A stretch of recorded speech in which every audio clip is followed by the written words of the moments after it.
Hey guys, welcome back to Flooded Acres Homestead. Today we're out here in the strawberry bed and we are gonna go over some stuff that we did that we should have done differently. Sorry, I'm getting all kinds of shadow here. Get further away so you guys can see better.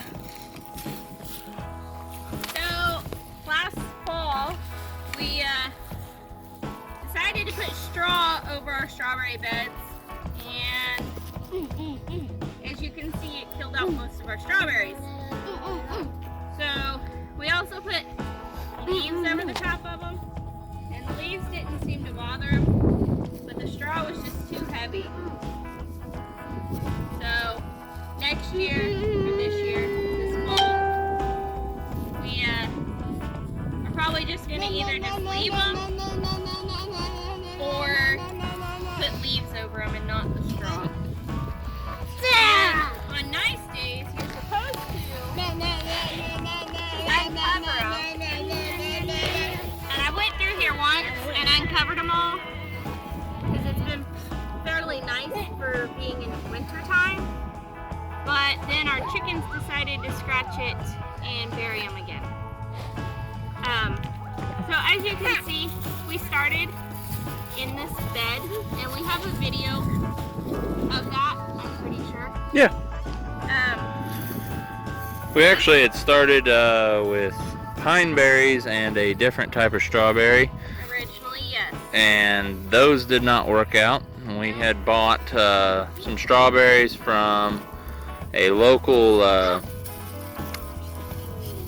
bought a 50-pack. yeah, it was like a 50-pack deal of strawberries Chandler strawberries is the There you variety that we bought.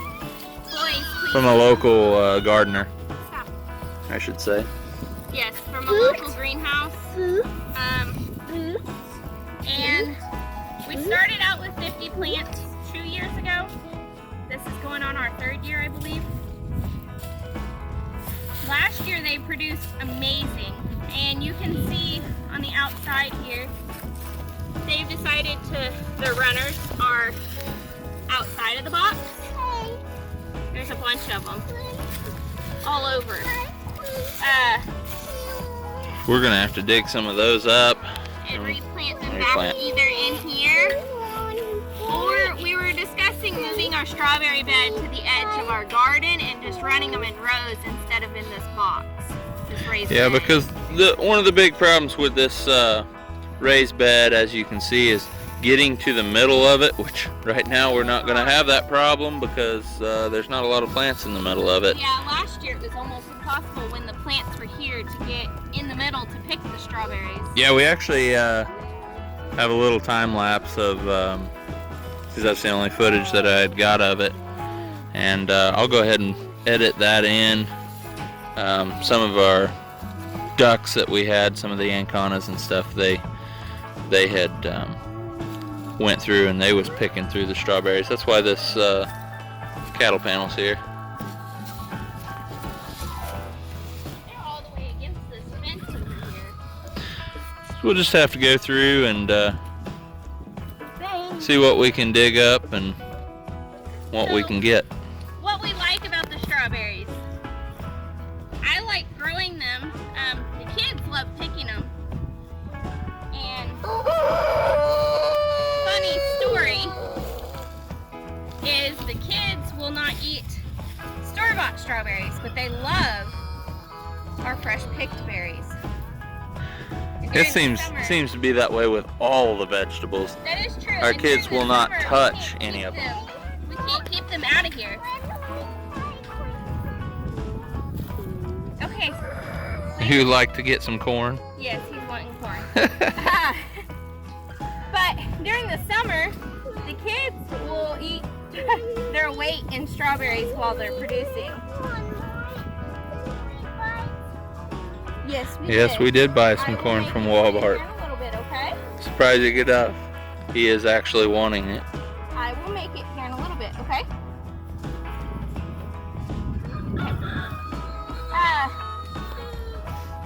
The Chandler strawberries start producing early summer, so like June-ish. And considered the Everbearers.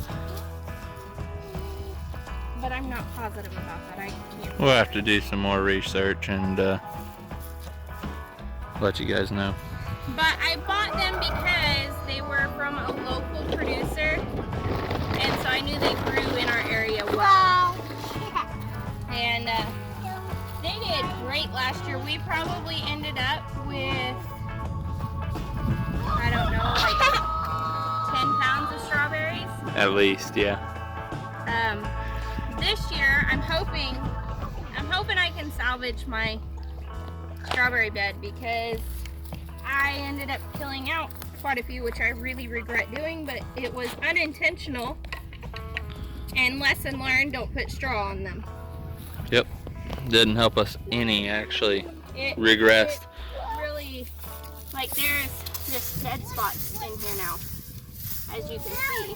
And this used to be full. This whole bed used to be full of plants. So I'm going to go through and try to clean up some more of it. And I may try to transplant these dead runners. Try to transplant some that are on the outside back into the bed. I'm not sure.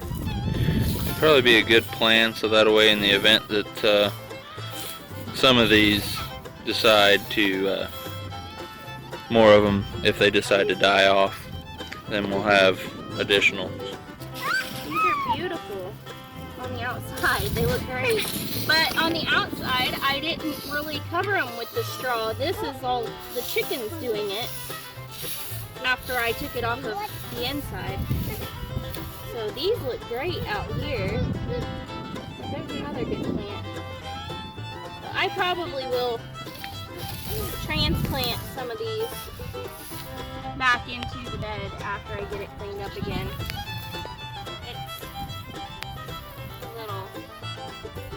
It is a little depressing because we worked so hard at it, and then doing what we thought was right that I had read and researched, and they said to cover them in the fall with straw. But we know now, and that's not saying that covering them in the fall isn't the right deal, but for our area and for us, it just didn't work. For the mild winter that we had, it did not work. No. Our winter was weird. So,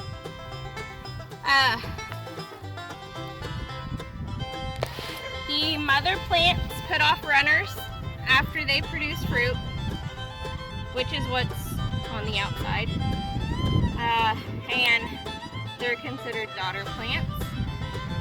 The mother plants produce, I want to say 3 years, and then you're supposed to get rid of the mother plant and replant or transplant the daughter plants back.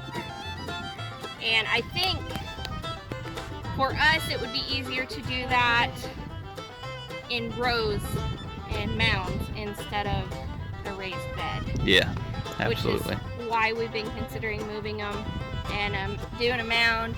And that way you know that your mother plant is started in the center, and then the daughter plants are. Yeah, it's easier. So what you're saying is it's basically easier to decide which is actually the mother plant and which is a runner. To distinguish between the mother and daughter plants, yeah. Because right now, I know a lot of my mother plants are dead in here, but I couldn't tell you what ones are what. I do know that the ones that are in the ground are runners or daughter plants, because they grew outside, but I really wouldn't be able to keep up with what is the mother plant and daughter plant in a raised bed. So I think that's one of the reasons we're leaning towards moving to a row with mounds, and then every year or every 2 years we can rotate and put the daughter plants back up on the top of the mounds, and they would become the mother plants. Yep. So what do you do with your strawberries? In our case, our kids eat them just about as quick as we can get them out of here. You can make strawberry preserves or strawberry jam, which I would like to attempt to do this year. Yeah, we just didn't get enough at one particular time. Right, the kids were eating them as quick as we could get them out of the garden, but they weren't producing a bunch at once. It was kind of a slow 4 or 5 4 or here, 5 4 or strawberries 5 here, here. and then the next day a couple more. And I'm not gonna tell the kids they can't eat them because it's a fresh, healthy fruit. Rather them eat them than try to save them up. Right. So if we get a nice quantity at once, hopefully we can make either strawberry jam or strawberry preserves, either one. There was a point last year where we had a good amount and not enough to can, but it was more than what we was eating, so we went ahead and sold some of them. We did a thought on how many plants you need in order to can. If anybody out there has got any ideas, drop a comment and let us know how many plants you think you need to be able to can a nice batch of either strawberry preserves or strawberry jam, either one.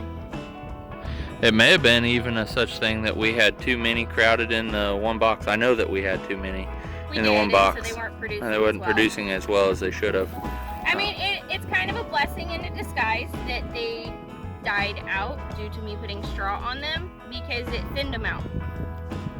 Too much, but it did thin them out. It thinned them out too much, but it may be a blessing that it thinned them out, and then we can transplant the daughters back into the garden box, the raised box, maybe. Or move them over to the mound like we were system. talking, right. I think we're gonna go with the mound system. Yeah. That's our Also, if you guys have any ideas on that, drop a comment down there and we would appreciate it. Yes, definitely. If any of you do know what I've got going on here, I can't see because of my shadow. Sorry, guys. Yeah, we got some kind of spots and stuff growing out. Yeah, and I don't know what it I is. don't know if it's some kind of fungus or... So if you guys know what it is, or how to treat it, or both, can you let us know? I'm going to do a little more research and find out, or try to find out, but if somebody else knows, that would be amazing. So, There's wild garlic growing in my strawberry area. well, guys, I think that wraps it up here on the strawberry patch, and we'll get back to you guys next time with an update of how we did our mounds and what we've done with the plants and everything. Thank you guys so much for watching. As always, please like, comment, subscribe. If you guys are seeing this on Facebook, it'd be great if you guys could go to the YouTube and hit that like button. Also, if you hit the subscribe button, be sure and hit the notifications icon so it gives you a notification that we've let out a new video. YouTube's got some kind of crazy algorithm thing that basically says, you know, if you guys hit that like button on there, that it's gonna pop our video up, I believe. And so the more views we get, then the more chance we get for potential subscribers. So we sure do appreciate it, guys. Thank you so much for everything, and God bless.